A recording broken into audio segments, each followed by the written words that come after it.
Continuing to evaluate the composition of trigonometric functions. So let's see what we have here. I've got the sine of the arc cosine or the inverse cosine of x. You also may notice I've already inserted here a right triangle on the coordinate plane because I'm going to need it. Well, let's get started. I guess the first thing we might notice here is the sine of something is a function, and the inverse sine, in this case of x, is also a function. So we've got this composition of functions. Well, let's deal with this inverse function first. Let's deal with what's inside here first. And follow along with me if you will. Let's let theta equal the arc cosine of x.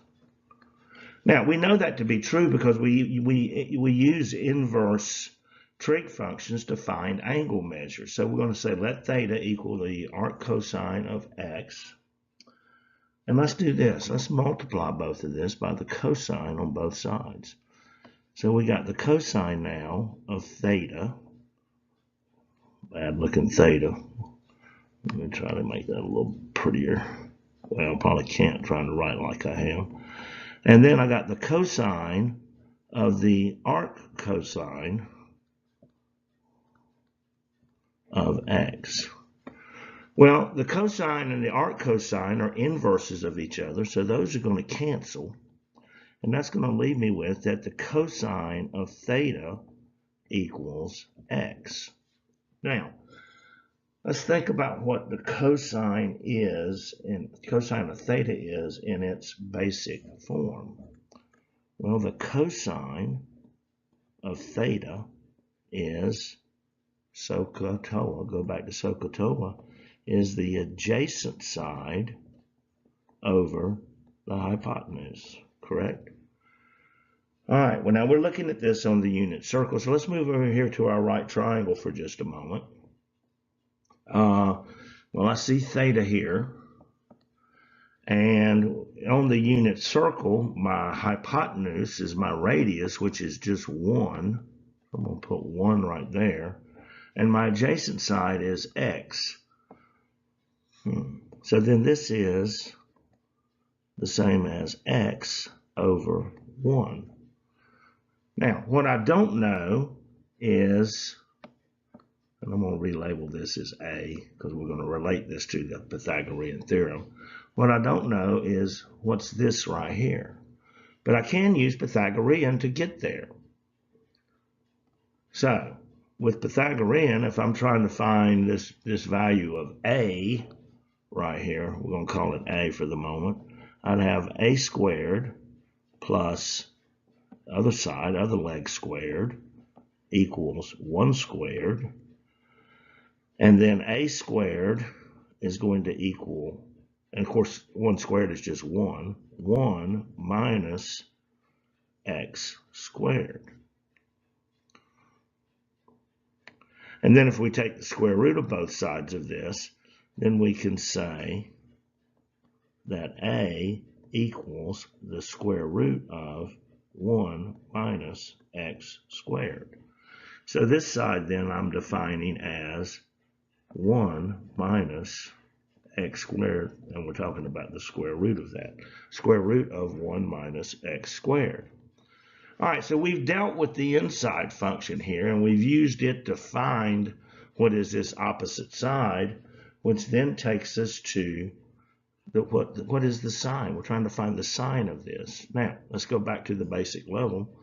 We know that the sine is opposite over hypotenuse, right?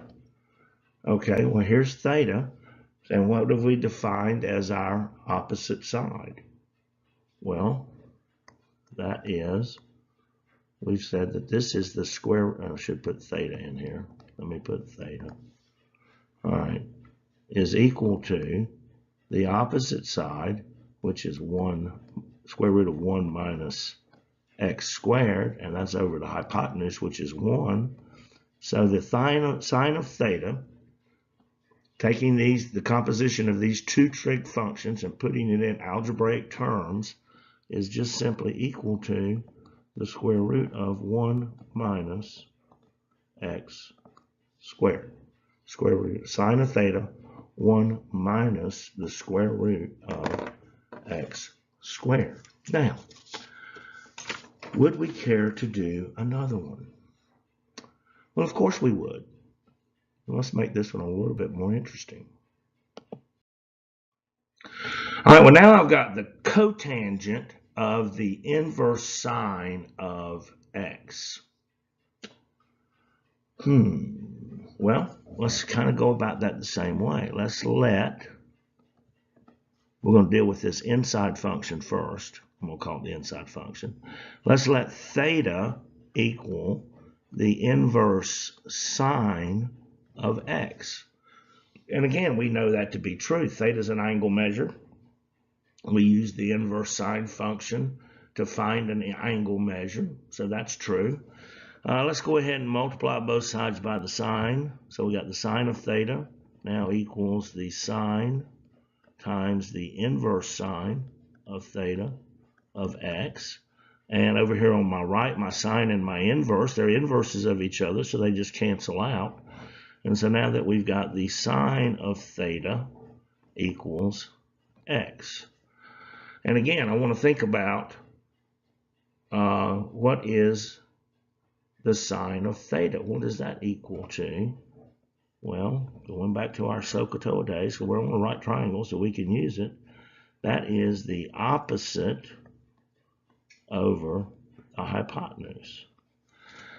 All right, let's go over here to our right triangle. So here I see theta.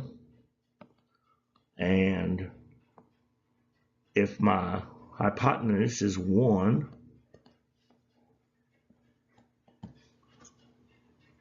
and if the sine of theta equals x, then the sine of theta must also equal to x over 1. So I'm going to substitute this y and make it x. And I'm going to change the variable down here, and we're just going to make it a. All right. Now, to find the cotangent, well, let's go ahead and find a.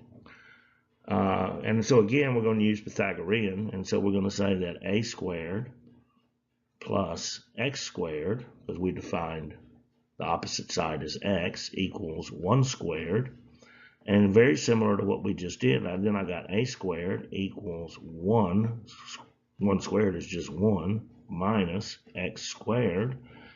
And we take the square root of both sides so that a equals the square root of 1 minus x squared.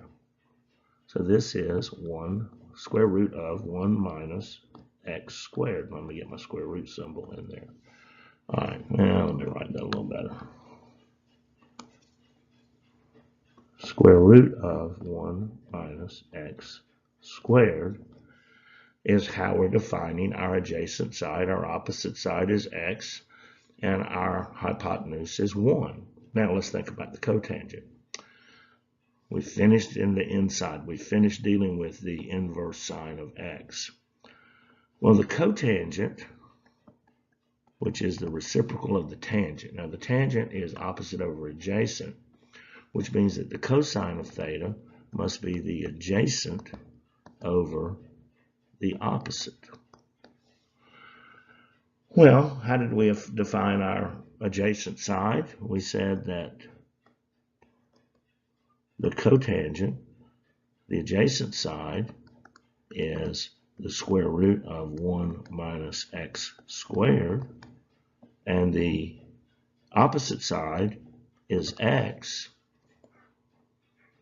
And so we've taken these two trig functions, we've taken the composition of that, and we have solved it algebraically. Well, shazam, there we go. Taking the trig function of an inverse function, the composition of trigonometric functions. You think you might need some more practice?